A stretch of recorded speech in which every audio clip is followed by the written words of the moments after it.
అమ్మ పాఠాలకు స్వాగతం. ఈరోజు మనం ఆంధ్రప్రదేశ్ 9వ తరగతి తెలుగు వాచకంలోని గద్య భాగంలో 5వ పాఠం ఏ దేశమేగినా అనే పాఠం గురించి ఈ వీడియోలో మనం తెలుసుకుందాం. దీన్ని రచించినటువంటి రచయిత్రి పేరు శ్రీమతి ఊటుకూరి లక్ష్మీకాంతమ్మ గారు. దీని మూల గ్రంథం ఏమిటంటే నా విదేశీ పర్యటన అనుభవాలు అని రాసినటువంటి దానిలోంచే ఏ దేశమేగినా అనే మన పాఠ్యభాగం తీసుకోబడింది. ఇక్కడ చదవండి, చర్చించండి అంటూ ఒక తెలుగు పాట గురించి ఇవ్వడం జరిగింది. కొండగాలి మాట కోనసీమ తోట కోయిలమ్మ పాట హాయి పాట. కొండగాలి మాట కోనసీమ తోట కోయిలమ్మ పాట హాయి పాట. దేశీ కవిత కాదే తెలుగులో నా మాట దేశ భాషలందు తెనుగుతేట. కొండగాలులందు కోనేటి అలలందు పడవ పాటలందు పల్లెలందు. కొండగాలులందు కోనేటి అలలందు పడవ పాటలందు పల్లెలందు. అందు నిందు చెవుల విందుగా విలసిల్లు తెలుగు కన్న ఇంటి వెలుగు లేదు.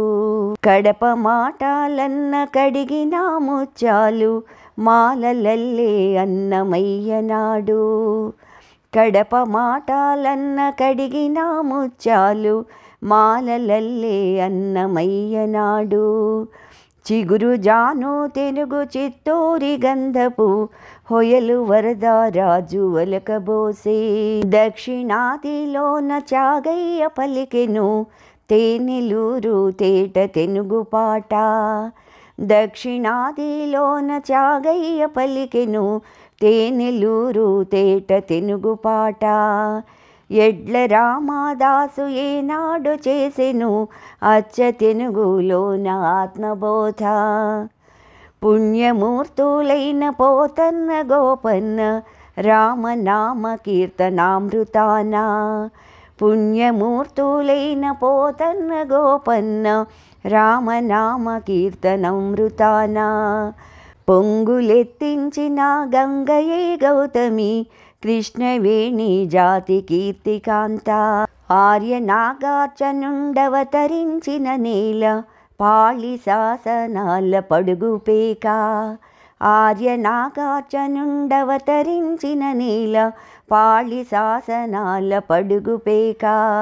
బుద్ధ భూమిగా ప్రసిద్ధమైనది తెలుగు నేల జాతి వెలుగు నేల. అష్టదిగ్గజాల ఆంధ్రపద ఘట్టన ముద్ర నోచుకున్న భద్రభూమి. అష్టదిగ్గజాల ఆంధ్రపద ఘట్టన ముద్ర నోచుకున్న భద్రభూమి. అయలోరి గొప్ప ఏ రాయి నడిగిన రింగు మనును మను చరిత్రలాగా. గుర్తు చేసినారు గురజాడ గిడుగులు నేటి తెలుగు అన్న నోటి తెలుగు. గుర్తు చేసినారు గురజాడ గిడుగులు నేటి తెలుగు అన్న నోటి తెలుగు. గురుతు చేసుకొనుడు అరిదైన ఈ భాష ఆంధ్ర విష్ణు భాష అమర భాష. వేదమెందుకింక వేమన జాషువా పద్యమున్న చోట ప్రజల నోట.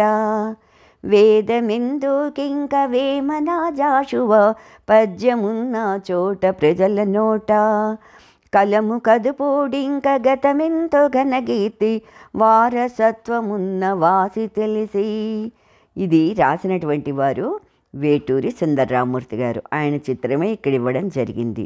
మన యొక్క తెలుగు భాషలో ఎంతోమంది గొప్ప గొప్ప వాళ్ళు ఉన్నారని చెప్పి వాళ్ళందరి యొక్క ఈ చిత్రాలు కూడా పాట పక్కన ఇవ్వడం జరిగింది. చూడండి. కొండగాలి మాట కోనసీమ తోట కోయిలమ్మ పాట హాయి పాట. దేశీ కవిత కాదే తెలుగులో నా మాట దేశ భాషలందు తెనుగుతేట. ఈ తెలుగు భాష యొక్క గొప్పతనాన్ని కవి వర్ణించడం జరిగింది. తెలుగు భాష కొండగాలి మాటలాగా, కోనసీమ తోటలాగా, అలాగే కోయిలమ్మ పాటంత హాయిగా ఉంటుంది అని చెప్తారు. ఇంకా తెలుగు భాష కొండగాలులందు కోనేటి అలలందు పల్లె పదాలయందు దేశీ పదాలతో చెవులకు విందు చేస్తూ ఉంటుంది.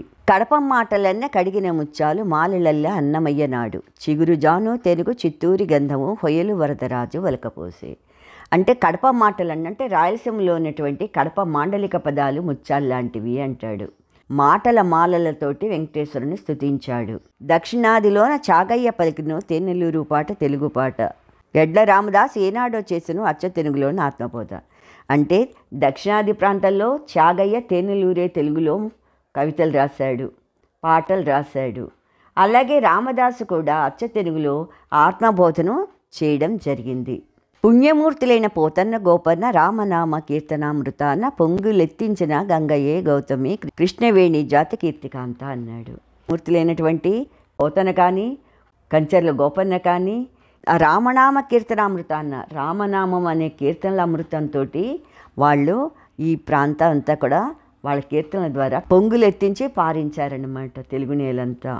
అంటే గంగా గౌతమి కృష్ణవేణి ఇవన్నీ కూడా ఏ విధంగా ప్రవహిస్తూ ఉన్నాయో అలాగే పుణ్యమూర్తులైనటువంటి పోతన్న కంచర్ల గోపన్న కూడా వాళ్ళ రామనామామృతం అనేటటువంటి ప్రవాహాన్ని వాళ్ళు కూడా ప్రవహింపచేశారు. ఆర్య నాగార్జునుడు అవతరించిన నేల పాళి శాసనాల పడుగుపేక బుద్ధభూమిగా ప్రసిద్ధమైనది తెలుగు నేల జాతి వెలుగు నేల. ఇంకా ఆచార్య నాగార్జునుడు ఉన్నాడు. ఆచార్య నాగార్జునుడు కూడా ఈ భూమి మీదే జన్మించాడు. ఇంకా బుద్ధభూమిగా ప్రసిద్ధి పొందినటువంటిది మన తెలుగు నేల. అష్టదిగ్గజాల ఆంధ్రపద ఘట్టన ముద్ర నోచుకున్న భద్రభూమి రాయలోరి గొప్ప ఏరాయిని అడిగిన రింగుమను మన చరిత్రలాగా అష్టదిగ్గజాలని పోషించినటువంటి శ్రీకృష్ణదేవరాయలు. ఆ రాయల వారి యొక్క గొప్పతనం కూడా ఏ రాయిని అడిగినా కూడా ఆయన ఎంత గొప్పవాడో మనకి తెలియజేస్తాయి. గుర్తు చేసినారు గురజాడ గిడుగులు నేటి తెలుగు అన్న నోటి తెలుగు గుర్తు చేసుకొనుడు అరుదైన ఈ భాష ఆంధ్ర విష్ణు భాష అమర భాష. ఇంకా గురజాడ గిడుగు వీళ్ళందరూ కూడా తెలుగు భాషకు చేసినటువంటి సేవ అమూల్యమైనది, అరుదైనది, అమరమైనది అన్నమాట. వేదమెందుకు ఇంకా వేమన జాషువా పద్యమున్న చోట ప్రజల నోట కలము కదుపుడింక గతమెంతో కీర్తి వారసత్వం ఉన్న వాసి తెలిసి. ఇంకా మనకి వేదాలు ఎందుకు? వేమన జాషువా పద్యాలున్న చోటన వేదాలతో పని లేదు.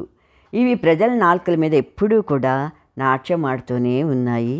అందుకే కవులారా కళాలు కదపండి, తెలుగు యొక్క గొప్పతనాన్ని చాటండి.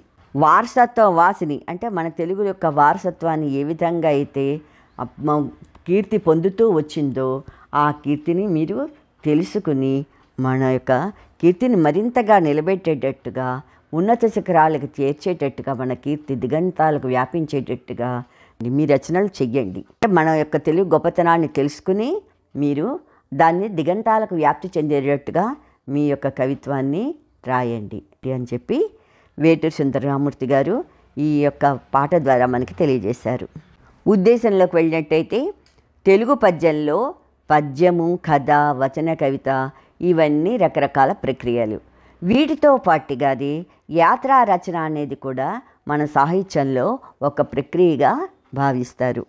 దాని పట్ల విద్యార్థులకు అవగాహన కలిగించడం అంటే యాత్రలు చేయడం ద్వారా ఎందుకు యాత్రలు చేయడం ఎందుకు, ఏమిటి, ఏం తెలుసుకున్నాం, ఏం చేసాం, ఇవన్నింటి గురించి మనకి తెలియజేయటము, విద్యార్థులకు తెలియజేయటమే ఈ యాత్రా రచన యొక్క ఉద్దేశం అన్నమాట. రచయిత్రి తన విదేశీ యాత్రానుభవాలను పరిచయం చేసింది ఈ రచనలో. భారతీయ సంస్కృతి గురించి, సాంప్రదాయాల గురించి, విదేశీయుల యొక్క అభిప్రాయం ఏ విధంగా ఉంది అనేది తెలియజేయడమే ఈ పాఠ్యభాగం యొక్క ముఖ్య ఉద్దేశం అన్నమాట. నేపథ్యంలోకి వెళ్ళినట్టయితే తోచక ఊరికే దేశాలు తిరిగేటటువంటి లోక సంచారులు బోల్డ్ మంది ఉన్నారు.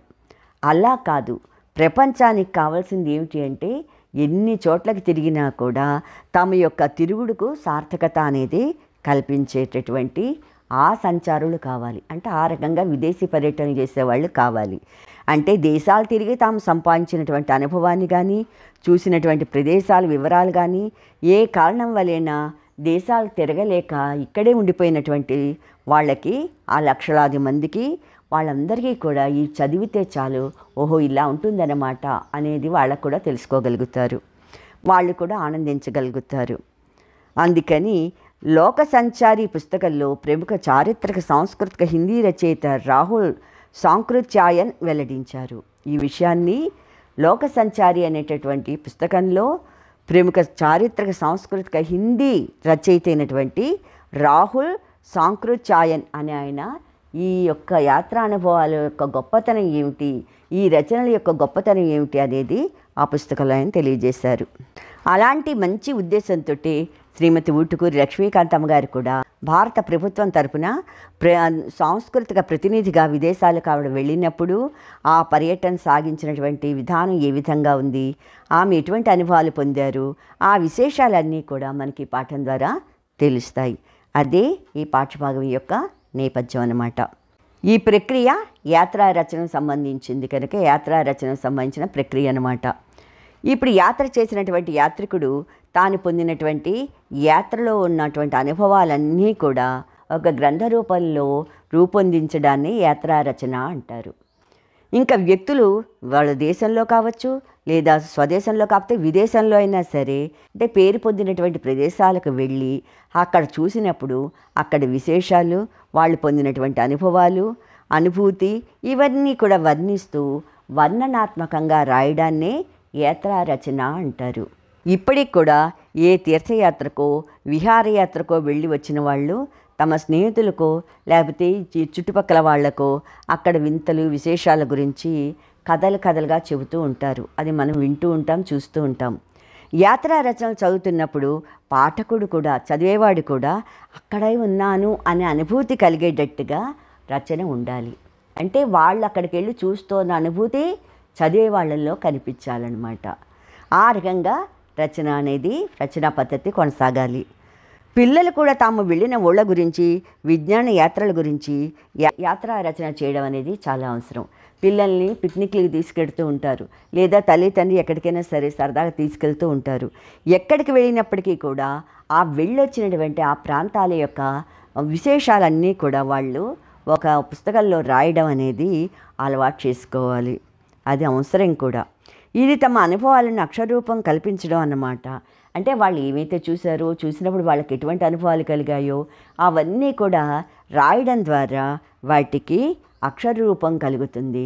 అది స్థిరంగా 10 మందికి చదవడానికి, మళ్ళా మనమైనా సరే కొన్నాళ్ళ తర్వాత ఆ చూసిన విశేషాలన్నీ కూడా ఒకసారి పుస్తకం చదివితే మనకు కూడా అవన్నీ గుర్తొచ్చి మరింత ఆనందాన్ని పొందడానికి అవకాశం ఉంటుంది. తెలియని వాళ్ళు తెలుసుకోవడానికి, ఆనందించడానికి అవకాశం ఉంటుంది. ఇక్కడ రచయిత్రి యొక్క పరిచయం ఇవ్వడం జరిగింది. ఇక్కడ రచయిత కాదు, రచయిత్రి పరిచయం ఇవ్వడం జరిగింది. ఇక్కడ ఇది రచించిన వారు ఎవరు? ఊటుకూరి లక్ష్మీకాంతమ్మ గారు. ఆవిడ యొక్క చిత్రమే ఇక్కడ ఇచ్చారు చూడండి. ఈవిడ 1917 డిసెంబర్ 21వ తారీఖున పశ్చిమ గోదావరి జిల్లా ఏలూరులో జన్మించారు. ఈమె యొక్క తండ్రి పేరు నాలం కృష్ణారావు గారు. నాలం కృష్ణారావు గారు పేరు పొందినటువంటి పాత్రికేయులు. ఈవిడ తల్లి పేరు సుశీలమ్మ. ఆవిడ ప్రముఖ సంఘ సేవకురాలు. అందుకే వీళ్ళ తల్లిదండ్రులు ఇద్దరూ కూడా చాలా గొప్పవాళ్ళు. ఈమెకు కూడా చిన్నతనం నుంచే అటువంటి భావాలు, సంస్కారం అలవడ్డాయి. ఈవిడ ఆంధ్ర విశ్వవిద్యాలయం నుంచి ఉభయ భాషా ప్రవీణ పట్టా పొందారు. అంటే సంస్కృతము, తెలుగు 2 భాషల్లోనూ కూడా ఆవిడ డిగ్రీ తీసుకోవడం జరిగింది ఆంధ్ర యూనివర్సిటీ నుంచి. ఈవిడ మన సాహితీ మధుర భారతి అనే పేరుతో గేయాలు రాశారు. ఆంధ్రుల కీర్తన వాన్మయ సేవ అనేటటువంటిది రాశారు.